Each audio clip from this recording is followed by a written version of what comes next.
Bismillahirrahmanirrahim. Assalamualaikum warahmatullahi wabarakatuh. Halo teman-teman saya, Bapak Ibu, saudara-saudari sekalian, Mas, Mbak, Om, Tante, semuanya. Kali ini saya akan bercerita singkat mengenai keadaan saya yang saat ini sedang isolasi di Rumah Sakit Darurat COVID-19 Wisma Atlet Kemayoran dikarenakan saya terkonfirmasi positif COVID-19. Kita tahu bahwasanya COVID-19 ini udah hampir setahun ada di Indonesia dan pemerintah pun sudah gembar-gembor dalam artian menggalakkan protokol kesehatan 3M, 3M, 3M, dan 3M. Mencuci tangan, menggunakan masker, serta menjaga jarak.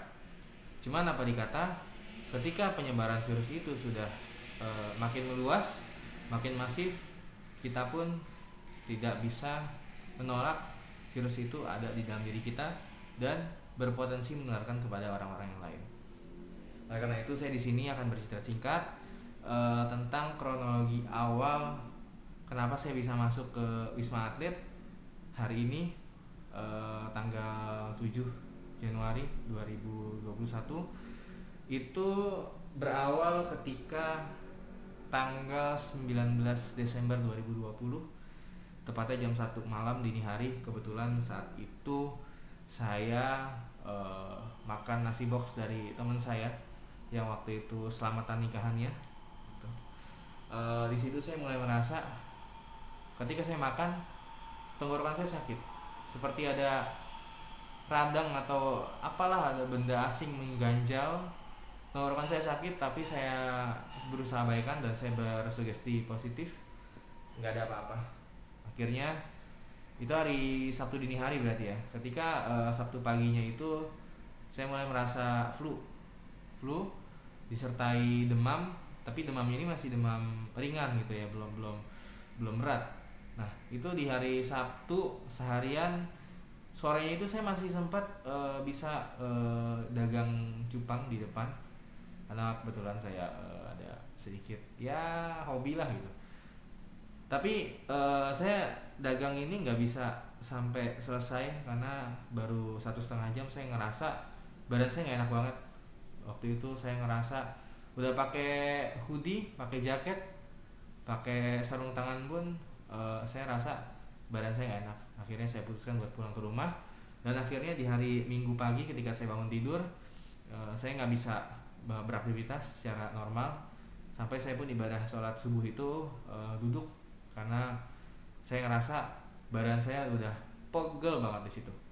Akhirnya seharian dari pagi sampai siang, menjelang siang itu saya cerita sama ibu saya di rumah sama kakak saya waktu itu bahwasanya saya mengalami kehilangan penciuman dan perasa. Jadi hidung dan lidah itu mulai nggak berasa waktu itu. Itu di hari Minggu. Akhirnya Minggu siang saya putuskan buat ke Rumah Sakit Umum Daerah Kemayoran. Waktu itu saya diambil sampel darah, kemudian dibawa ke radiologi untuk ronsen. Dan jadi setelah saya swab test itu, saya diperbolehkan pulang ke rumah dengan diberi obat waktu itu paracetamol untuk menurun panas, ambroxol untuk obat batuk, serta cetirizine. Saya lupa ini cetirizine ini fungsi buat apa. Dan pihak rumah sakit ini menyatakan tunggu hasil swab, biasanya 2-3 hari, tungguin sampai 7 hari. Oke, fine. Hari Minggu, hari Senin, hari Selasa saya masih belum bisa aktivitas normal. Bahkan di hari Selasa itu demam saya semakin tinggi. Saya cek di termometer itu sampai 38, sekian. Dan ketika itu juga ibu saya pun sedang sakit. Jadi kita satu rumah, saya dan ibu saya, kebetulan kakak saya waktu itu masih kerja gitu. Jadi ya kita nggak bisa bangun. Saya pun udah terbaring di tempat tidur, ibu saya pun demikian. Itu saya putuskan coba buat karantina mandiri di rumah gitu kan. Dari hari Minggu itu ketika selesai dari rumah sakit, saya coba benar-benar membatasi aktivitas di luar rumah kecuali waktu itu saya berpikir aktivitas-aktivitas urgent, dan kebetulan di hari Kamis malam itu saya mendapatkan kabar bahwasanya tetangga saya terkonfirmasi positif COVID. Karena itu di hari Jumat saya sambangi rumahnya. Kebetulan saya juga pengurus RT di wilayah. Saya sambangi rumahnya, saya berikan edukasi segala macam gitu kan terkait dengan COVID. Dan saya waktu itu merasa saya baik-baik aja. Saya cuman flu, saya cuman pegel biasa, dikerokin pun baik, atau dipijit selesai. Tapi ternyata belum ada penurunan penurunan dari intensitas demam atau flu saya. Nah itu di hari Jumat saya masih sempat semprot wilayah rumah tetangga saya yang terpapar COVID ini, pastinya dengan protokol saya menggunakan hazmat lengkap gitu kan, pakai APD ya seperti gambar di samping. Nah itu di hari Jumat. Hari Sabtunya pun juga saya masih merasa karena memang nggak ada kabar dari rumah sakit daerah Kemayoran, saya pikir saya negatif gitu kan, karena saya konsultasi dengan Kepala Puskesmas Kelurahan Cempaka Baru, Dr. Eka Saktiokto Haryanto. Beliau bilang rata-rata hasil swab 2-3 hari. Nah ketika hari Sabtu itu ada tetangga saya yang meninggal dunia, saya sempat ngurus untuk keperluan surat menyuratnya, namun saya tidak lama karena juga waktu itu ada agenda penyemprotan disinfektan di wilayah RW saya masih coba ikut, tapi benar-benar jaga jarak gitu, karena ya tetap saya punya tanggung jawab terhadap wilayah. Asik. Nah saya tetap dengan menjaga jarak, pakai masker gitu, cuci tangan pakai sabun, saya bawa hand sanitizer, dan tetap nyemprot ke rumah pasien COVID yang masih ada di rumah. Waktu itu belum dapat rujukan. Nah di hari Minggunya ini di tanggal 27 Desember saya masih sempat ikut agenda mancing waktu itu, tapi saya nyusul karena mungkin saya ngerasa badan saya nggak enak, tapi saya coba paksain karena biar lebih enjoy, biar ngurangin stres gitu. Saya ikutan, tapi sebelumnya saya ke Kelapa Gading dulu, saya beli earphone di Jakarta Notebook. Dan ketika di Kelapa Gading saya dapat telepon dari tetangga saya yang terpapar COVID, itu dia akan dirujuk ke Wisma Atlet. Saya inisiatif pengen nganterin, cuman karena tetangga saya minta buru-buru, akhirnya diantar sama tetangga yang lain. Oke, akhirnya saya ketika balik ke rumah itu dapat kabar udah jalan, saya balik ke Kelapa Gading buat menyelesaikan pembayaran, dan setelah itu saya langsung ke Cakung untuk ikut mancing. Nah, di situ rame tetap, tapi saya tetap prokes dengan pakai masker, tetap saya nggak buka masker. Saya terapin benar-benar di situ, dan saya merasa biar saya lebih enjoy gitu kan. Nah terus juga setelah itu saya pulang rumah, ya biasa gitu kan, mandi segala macam. Saya ngerasa demam saya sudah reda, flu pun juga udah enggak, cuma tinggal 2 gejala yang masih ada, yaitu kehilangan penciuman dan perasa. Dan saya anggap ini masih ini flu biasa. Nah itu di hari Minggu. Di hari Senin dini hari saya kembali dapat kabar duka bahwasanya ada salah satu pengurus RW di wilayah saya yang meninggal dunia. Jam 1:30 malam saya dapat kabar, saya bangun, akhirnya saya datang ke rumah duka. Saya bantu buat evakuasi jenazahnya segala macamnya sampai subuh waktu itu. Karena memang saya ngerasa badan saya masih nggak enak, akhirnya saya putusin saya istirahat. Dan waktu itu saya awal rencana mau ikut ke pemakaman, tapi akhirnya karena saya juga ingin membantu tetangga saya yang ternyata terpapar COVID juga dari kontak erat yang tadi sudah dirujuk ke Wisma Atlet, akhirnya saya temenin dulu di RSUD Kemayoran karena dirawat di sana. Dan ketika itu, ini udah hari Senin ya, tanggal 28, dan ketika di RSUD saya mendapatkan WA dari pihak RSUD Kemayoran menyatakan bahwasanya saya terkonfirmasi positif COVID-19. Akhirnya ketika itu saya langsung pulang ke rumah dan menceritakan hal ini kepada ibu saya. Walaupun mungkin pahit, tapi mau nggak mau harus kita terima. Di hari Senin siang saya mengurungkan diri buat ikut ke pemakaman jenazah pengurus RW ini, dan saya tetap stay di rumah dari saat itu sampai diberi kabar dari pihak Puskesmas Kelurahan Cempaka Baru untuk dirujuk ke Wisma Atlet. Namun di hari Senin saya belum dapat rujukan, belum bisa di ACC dari pihak Wisma Atlet Kemayoran ini. Itu tanggal 28 hari Selasa. Tanggal 28 itu pokoknya hari Selasa belum dapat rujukan. Hari Senin itu tanggal 28 itu saya udah berusaha dirujuk, tapi waktu itu belum bisa. Akhirnya keesokan harinya di hari Selasa tanggal 29 malam Ba'da Isya, ya sekitar jam 7:30 saya berangkat. Itu di ACC bahwasanya saya harus dirujuk ke Wisma Atlet Kemayoran.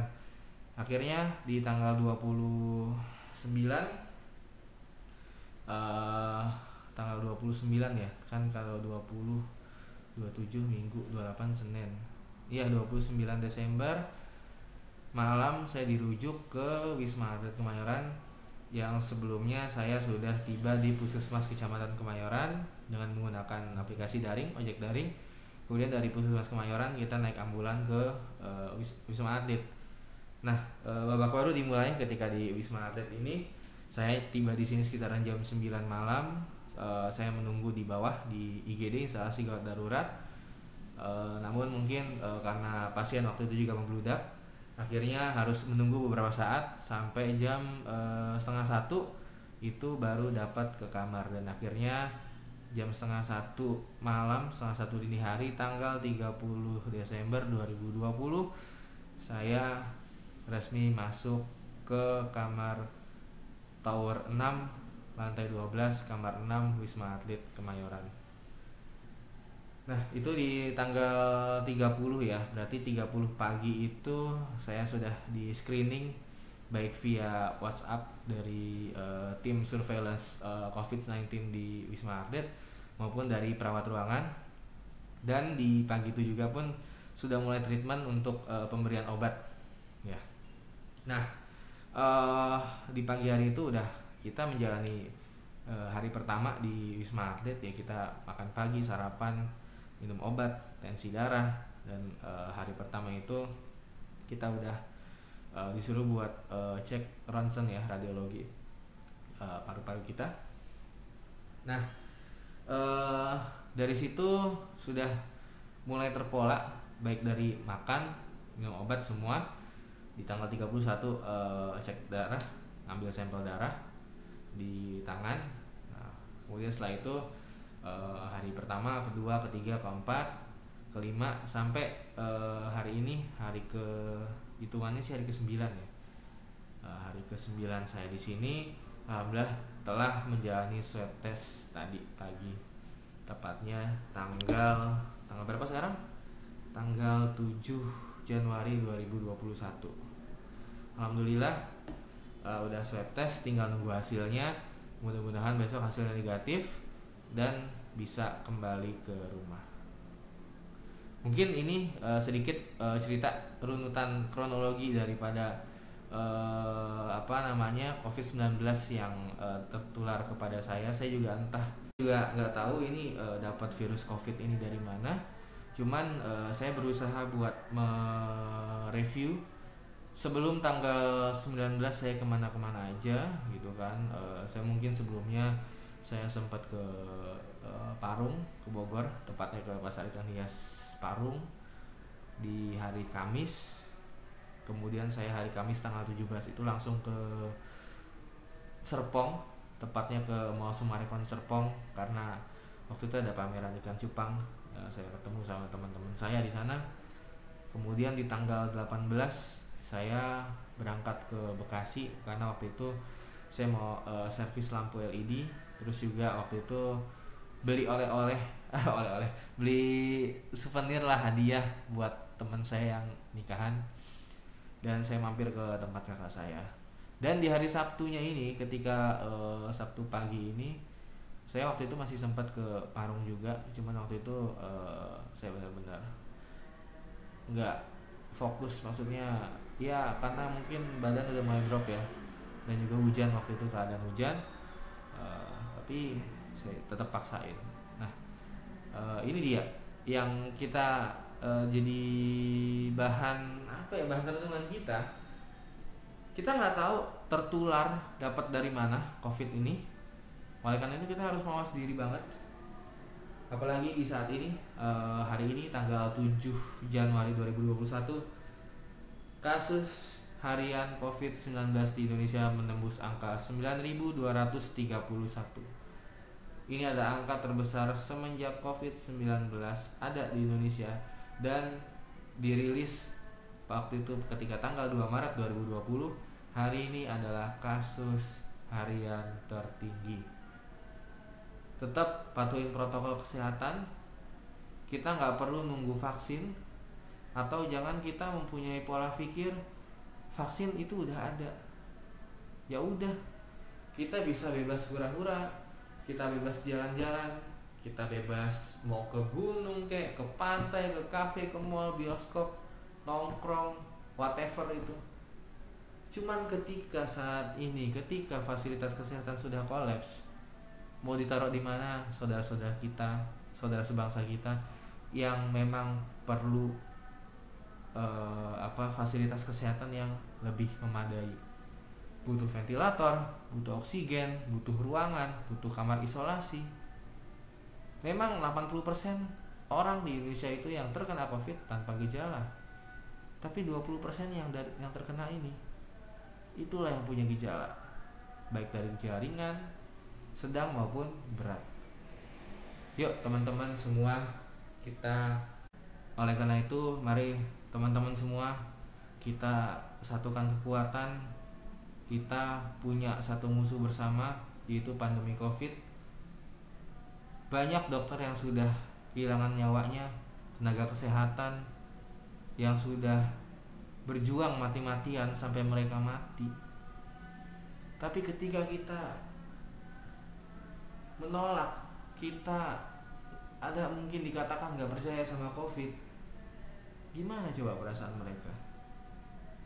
Saya pribadi, saya taat protokol walaupun belum 100%, tapi saya selalu mencoba buat taat protokol.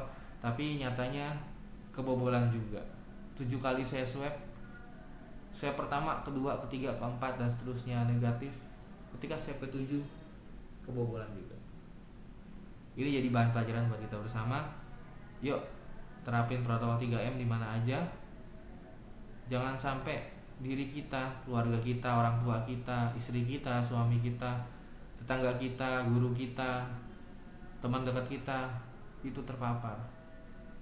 Jangan sampai kita bahkan yang menularkan ke orang lain. Kita peduli, kita mesti peduli. Peduli sama lingkungan, peduli sama keluarga, peduli sama diri sendiri. Itu penting.